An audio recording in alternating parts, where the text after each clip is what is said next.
Su Qingyuan had her people turn all of Jingxi upside down, but there was still no trace of Gu Nianshan. She called my number again and again, but the receiver always had the same message. The number you have dialed is currently switched off. Please try again later. Helplessly, she had her assistant look up my buddy's phone number. Hello, this is Su Qingyuan. Has Gu Yan been in contact with you? If you have any news of him, I hope you will immediately pass on a message to him. Because he wants to divorce me, Nianshan has gone missing. If he has even a shred of awareness as a father, I hope he can come back immediately. But before she could finish her words, my friend impatiently cut her off. Stop. Her son is missing, so you should call the police. What's the use of looking for Gu Yan? Does he have some kind of telepathic connection with the kid? Can he just lock onto the target as soon as he gets back and teleport right next to that ungrateful brat? And what else did you say? Because you two divorced. The child went missing. He wanted to divorce. Wasn't it because you all forced him to? Divorcing was the right thing to do. You and that ungrateful brat are no good. The phone was hung up with a click, but it rang again immediately after. It was Zhang Jinggran. Su Qingyuan answered the phone, but only managed to hear clearly. Qingyuan, help! Someone is trying to kidnap Nianshan. Let Nianshan go. Don't be afraid. Be careful. The phone suddenly went dead. Su Qingyuan immediately ordered people to trace Zhang Jinggran's phone signal. When they arrived, Zhang Jinggran and Gu Nianshan were already unconscious, lying at the bottom of an earthen slope off the highway. Zhang Jinggran was covered in scratches, looking utterly miserable, but Gu Nianshan was held tightly in his arms. Aside from some dust on his face, he was completely unharmed. Everyone present couldn't help but be moved by this scene. Su Qingyuan's hands, hanging by her sides, clenched tightly. First, get them both into the ambulance. Watching the flashing red and blue lights disappear into the distance, she finally said a word to her assistant beside her. Go and investigate what Zhang Jinggran has been doing recently, and who he has been in contact with. Don't let any clue slip by. The assistant was stunned for a moment, then quickly reacted. He had searched the entire city with Xiao Su but couldn't find young Master Nianshan. How could Mr. Zhang Jinggran find him? There are so many maids in the villa. Young Master Nianshan is a 3-year-old child. How could he leave without anyone knowing? If it really was a kidnapping, the kidnappers, why didn't they ask for a ransom? And why dump them on the highway? Su Qingyuan has been navigating the business world for so many years, such an obvious loophole. How could she not be suspicious? Very quickly, Su Qingyuan obtained evidence that Zhang Jinggran had planned the kidnapping. Looking at the documents in her hand, she was silent for a long time. Withdraw the complaint at the police station. Don't make a big deal out of this. Destroy the evidence. I don't want a third person to know about this. Just tell the public that Zhang Jinggran saved Nianshan. The assistant's face was filled with disbelief. Is Xiao Su trying to cover for the person who masterminded her own son's kidnapping? But before he could figure it out, Su Qingyuan's figure had already disappeared at the end of the hospital corridor. Su Qingyuan pushed open the door to the hospital room and saw Zhang Jinggran leaning against the hospital bed, his face pale. She instinctively furrowed her brow, a hint of scrutiny in her eyes. Zhang Jinggran coughed weakly twice. How is Nianshan? Is the boy okay? He's so young. This must have caused him considerable trauma. It's all Gu Yan's fault, leaving just like that, not even caring about his own son. How can there be someone as irresponsible as him in this world? I have to go see Nianshan, he said as he tried to get out of bed, but was stopped as he passed by Su Qingyuan. Su Qingyuan's tone was elegant and restrained. Whether he is a qualified father or not is not for others to judge. Zhang Jinggran looked up at Su Qingyuan's cold side profile and couldn't help but be stunned for a moment. On the face that usually treated him gently, there was not a single smile. So cold it was frightening. He couldn't help but clench his fists. Qingyuan, with all the years of affection between us, how can you be considered another? After speaking, he lowered his voice. It's because I was too hasty and misspoke for a moment, but this kidnapping was truly terrible. Even an adult like me was scared. I watched Nianshan grow up too. I really can't help but feel heartbroken for him.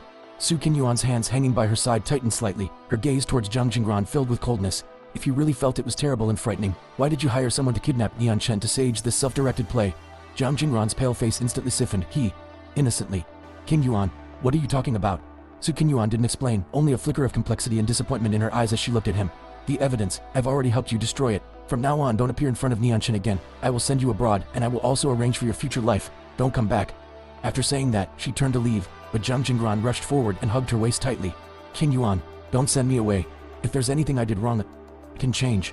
For so many years, we have always been together. Su Qingyuan was unmoved, directly grabbing his wrist, wanting to pull him off. Zhang Jinggran immediately panicked. Qingyuan.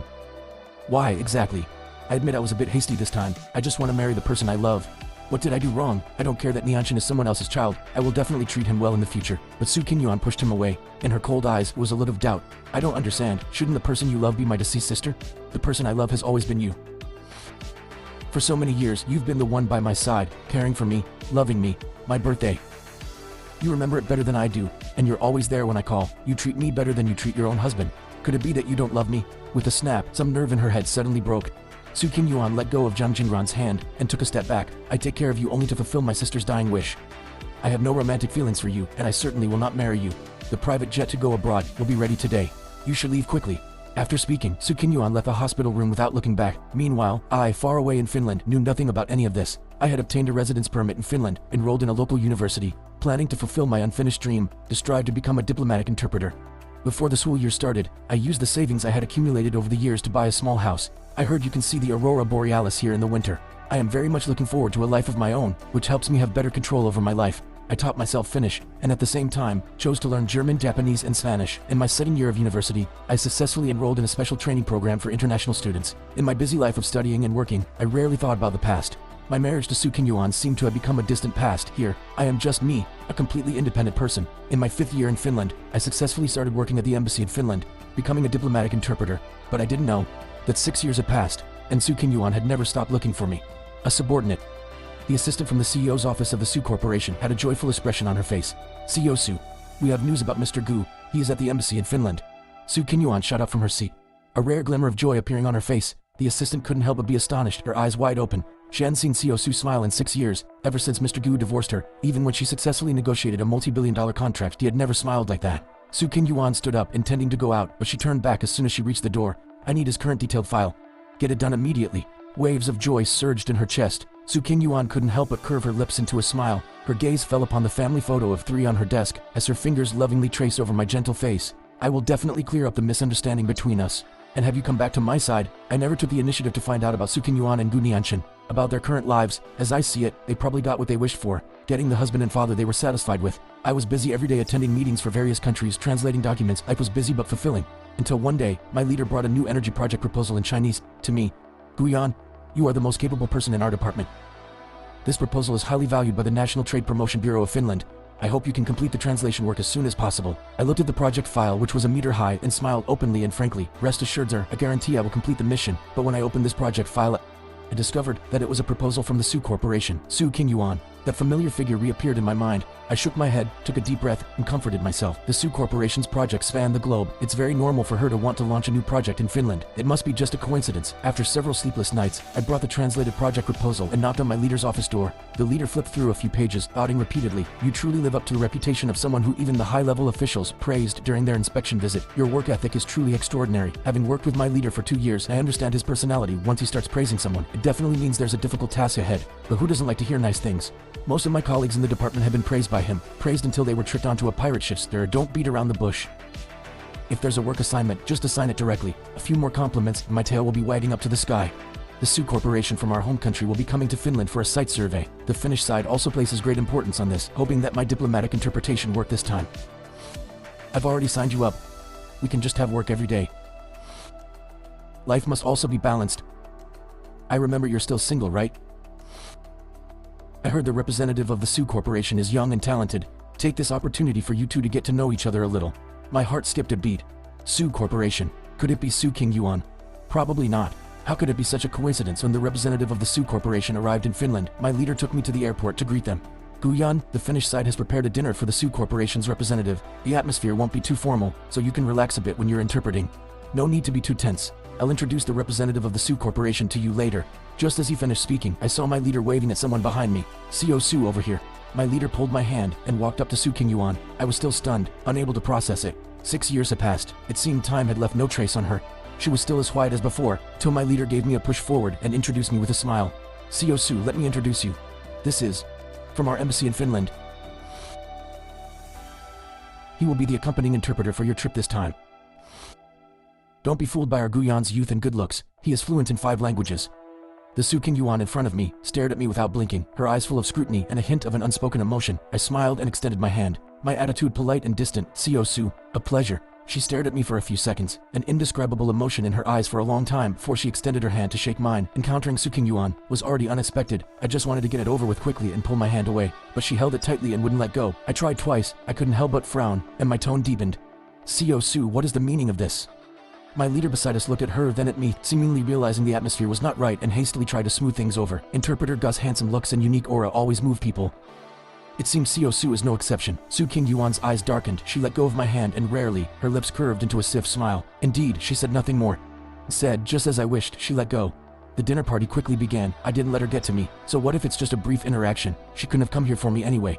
Thinking this, I calmed down and sat beside Soo King-yuan, calmly translating sentence by sentence. The woman crossed her long legs, her posture elegant and noble. While listening, she leaned in slightly. I couldn't help but pause for a moment. In the 5 years of our mutually draining marriage, She had never seemed to listen to me speak so seriously. A pang of sorrow rose in my heart, not for her, but for myself. For the imprisonment of my shell as the Su family's son-in-law. For the years my soul was not free. Thankfully, I have finally escaped now. Su Qingyuan's voice continued. I want to know about Finland's tax and labor laws. Her voice was low and slow. After each sentence she would quietly look at me. That gaze was calm and focused. I subconsciously avoided her gaze. Work is work. I completed my task. This dinner party, the negotiations between both sides went very smoothly. When we parted in the snowy winds of Finland, I tightened my scarf, put on my sheepskin gloves, and bid farewell to Su Qingyuan. Co Su, it was a pleasure working with you. After saying that, I turned to leave just as I opened the car door. Gu Yan. The woman behind me suddenly called my name. I stopped but didn't turn back, silently waiting for her next words. The wind blew so hard my fingertips felt a little stiff. Her voice finally rang out again. Did you have anything you want to say to me? I don't know if it was my imagination, but her hoarse voice carried a hint of inexplicable grievance. My heart trembled, only feeling that the long night in Finland was too cold. Co Su, during the party, I have already completed the content that needed to be translated. As for other matters, I have nothing to say. But Su Qingyuan seemed unwilling to let me leave just like that. Her usually cold and self-possessed tone now held a hint of anxiety. Gu Yan, you divorced me before without a word of farewell, even if you didn't consider Nianshin's feelings. Do you not care at all? It's been 6 years, Nianshin is 9 years old now. Don't you miss him at all? I turned back around and smiled without changing my expression. A child who despises his father's sacrifices, what is there to miss? Besides, he must be very happy with his new father now, right? The snowy wind fell on Su Qingyuan's shoulders. In the woman's eyes as she looked at me, there was a trace of confusion. Then, she compromised with a sigh and stepped on the accumulated snow, approaching me, rarely softening her voice. Nianshin. He doesn't despise your sacrifices. He's just too young and doesn't know how to love others yet. He won't have a new father. His father will only ever be you. My gaze fell on Su Qingyuan's face and I couldn't help but find it a little amusing. Knowing how to love has nothing to do with age. Su Qingyuan and Gu Nianshin could remember Zhang Jingran's birthday. They could put in the effort to hand-carve a safety charm for him. How could this mother and son not know how to love others? They just don't know how to love me. I calmly leaned against the car and looked at her, and couldn't help but think, if I were still her husband now, would she be standing in front of me today, and calmly say so much to me? I shook my head and laughed self-deprecatingly. Su Qingyuan frowned in confusion. What are you laughing at? I paid no attention to her gaze. When you hear something funny, don't you laugh? Su Qingyuan, regardless of whether we are divorced or not. It seems we don't have the kind of relationship where we can seek. Your understanding of me is too little, and I have no interest in recalling a past related to you. After speaking, I ignored her hesitant expression and got directly into the car, stepping on the gas and driving away. After getting home, I finished my shower and fell into bed. A deep sense of fatigue washed over me. I quickly fell asleep. Late at night, the neighbor's hound started barking. Waking me up, I took a few deep breaths to clear my head, got dressed and went to the window to check the situation, only to see Su Qingyuan still wearing that long black dress standing right outside my door. I don't know how she found my address. The average temperature in Finland is negative 20 or 30 degrees, what she was wearing. If she really stood out there for a night, I guess I'd see a human-shaped ice sculpture tomorrow morning. Although I didn't know what she was planning, I still opened the door and invited this ex-wife in. After all, I didn't want her to die at my doorstep.